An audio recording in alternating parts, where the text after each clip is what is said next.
Waruziko hari ibintu abantu benshi cyane cyane bashiki bacu bakoresha buri munsi muri iki gihe nka make-up, ingohe z'inkorano, ya miti icyesha amaso n'ibindi bishobora kwangiza amaso buhoro buhoro, bikaba rimwe na rimwe byanatera no guhuma. Mu gitabo The Eye Book cyanditswe na Dr. Gary Castle wo muri Harvard Medical School, haravugwa ko 85% by'indwara z'amaso zishobora kwirindwa mbere y'uko ziza iyo umuntu amenya ibimenyetso kare, akanasobanukirwa ibintu bigira ingaruka mu maso ye umunsi ku wundi. None se wowe waba uzi neza ingaruka z'ibyo ushyira ku maso yawe buri munsi, cyangwa ko ushobora kuba uri kongera ibyago byo guhura n'indwara utari uzi utaretse n'ubuhumyi? Hari ab'amaso atukura, abandi rimwe na rimwe bakabona ibihu, hari abagira ishaza mu jisho, cyangwa hakabaho kumva amaso ameze nk'arimo umucanga, hakaba n'abahuma burundu bitunguranye. Uyu munsi tugiye kubisesengura byose neza kandi ku buryo bwumvikana, ntawe duciriye urubanza, ahubwo dufatanya mu kivandimwe. Kurikira ikiganiro cyose umenye indwara z'amaso n'ibimenyetso byazo, umenye ibintu 5 dukora kenshi bikunze gutera indwara z'amaso, unamenye inama z'ingenzi zagufasha kubungabunga amaso. Ubaye unyuzwe n'iyi ngingo tugiye kuganiraho, wakora like bikadufasha kugeza ikiganiro ku bandi benshi. Nanone niba uri mushya kuri uyu muryango w'utuntu tw'ubwenge, wakora subscribe ukajya mu ubona ibi biganiro by'ubuzima mu ba mbere.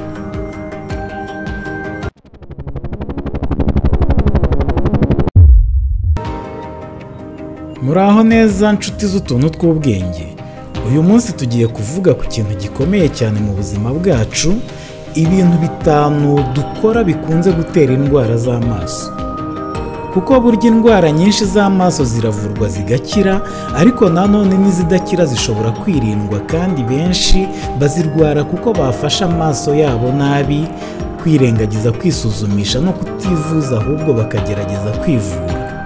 Reka twinjire neza muri iyi ngingo, tumenye izo ndwara, icyazitera n'uko zakwirindwa.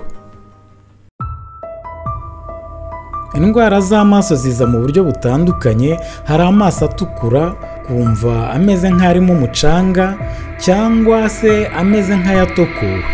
Ibyo akenshi bijya biterwa n'ibyo bita allergies, akaba ari ukwivumbagatanya k'umubiri. Hari n'indwara zo kutabona kure, kutabona hafi, cyangwa kunanirwa gusoma utuntu duto, biza kuva ku myaka ya 35 no kuzamura uko imyaka igenda yiyongera. Hari nanone iyo bita cataract cyangwa ishaza, ikunze kuboneka cyane mu bantu bakuze. Hari n'indwara zifata mu ndiba y'ijisho, aho hari uturemangingo duto dufasha kubona neza. Izo ndwara nizo zishobora gutuma umuntu atabona burundu mu gihe zitavumbuwe kare.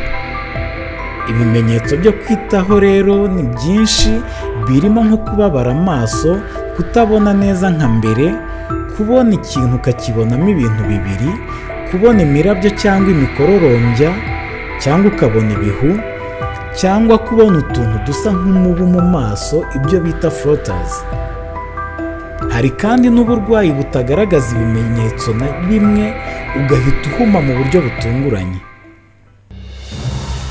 Reka noneho tugere ku ngingo nyamukuru, dore ibintu 5 dukora bikunze gutera indwara z'amaso. Icya mbere ni ugutoneka amaso. Burya ijisho ni urugingo rworoshye cyane, cyane cyane ku bana cyangwa ku muntu ukunze kugira ibibazo by'amaso. Icyo ushyizemo cyose wibwira ko uri kwivura, gishobora kongeramo infection kandi kikanatera indwara kwiyongera ahubwo.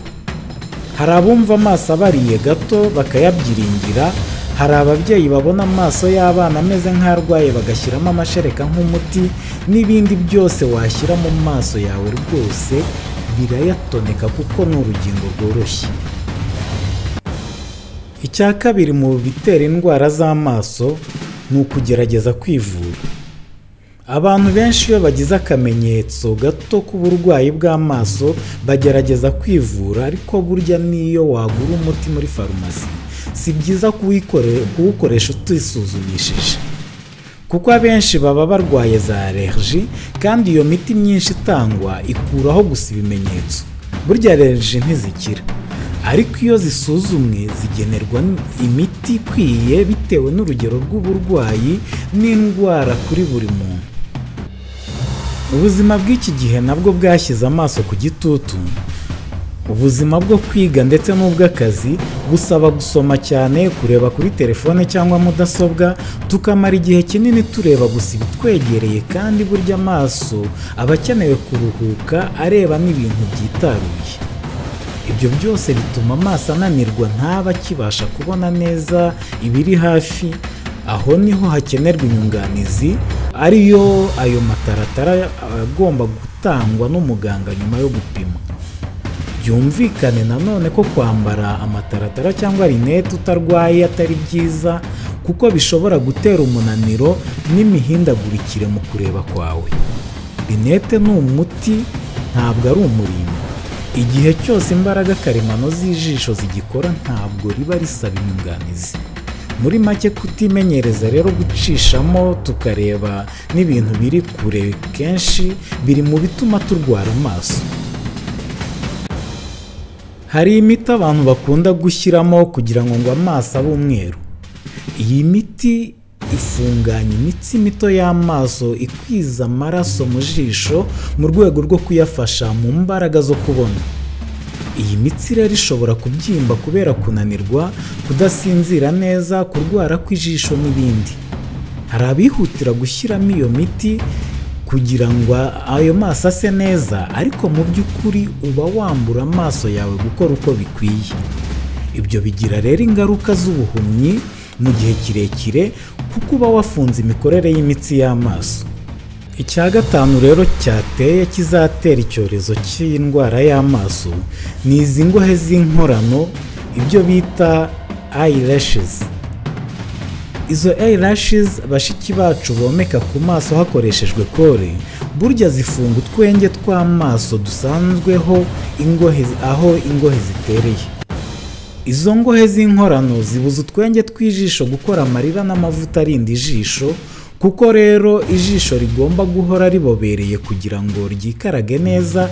Ibyo bitera ijisho kuma, ibyo bita dry eye, bigaterana allergie, ndetse no mu gihe kirekire uko ugenda uhumbya, za ngohe z'inkorano zigenda zikora ku mboni, bikaba byatera ibisebe mu mboni, udusebe dutoya tutagaragara, bikavamo ikibazo cyo kutabona neza, ndetse byanatinda bikaba byakuviramo guhuma burundu. Ubushakashatsi bwerekana ko 85% by'indwara z'amaso zishobora kwirindwa iyo umuntu yisuzumishije kare. Niba wumvise impinduka ku maso, ntukivure, jya kwa muganga ahita akureba, agupime, aguha umuti ukwiye kandi mu rugero rukwiye. Abashakashatsi bavuga ko niyo waba utarwaye, burya bikwiye kwisuzumisha amaso buri mwaka. Naho ku bafite diyabete, hypertension n'izindi ndwara zikomeye, bo bagombye kwisuzumisha nibura 2 mu mwaka. Wibuke ko amaso yacu burya yakorewe kureba ibiri hafi n'ibiri kure, bikagenda bisimburana. Rero iyo tuyafungiye mu kureba ibiyegereye gusa, cyane cyane iyi ngeso yadutse aho abana bahora kuri za telefone na za televiziyo, burya bisazisha amaso imburagihe.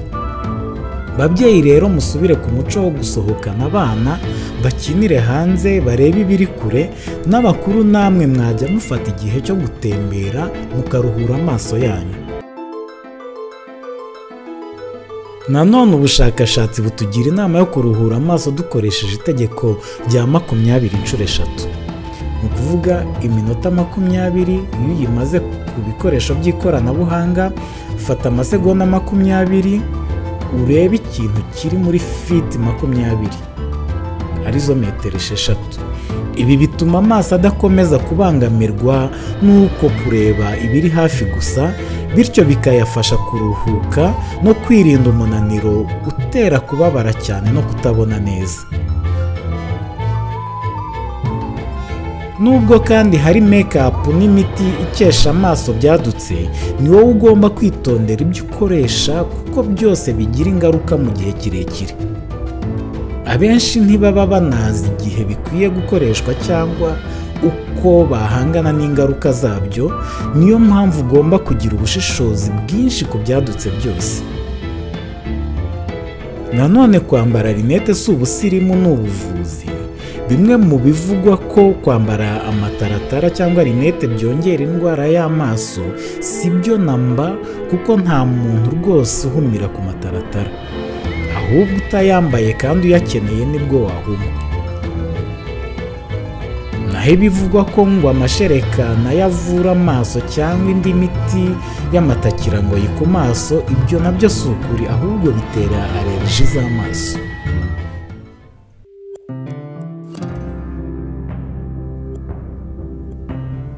Mu gusoza rero twakwemeranya ko iterambere riryoha, ariko nanone tugomba kuba maso ku byo dukoresha.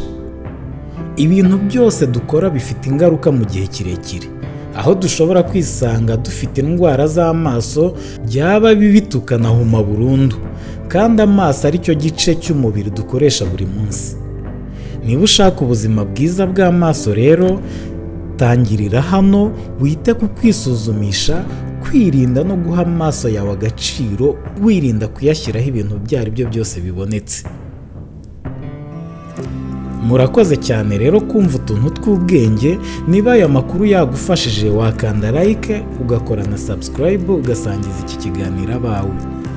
Ntucikwe n'ikiganiro cy'ubutaha, aho tuzavuga ku byiza n'ibibi byo kunywa ikawa, maze dukomeze gusangira ubumenyi ku buzima bwiza, tubisangize na bagenzi bacu bose.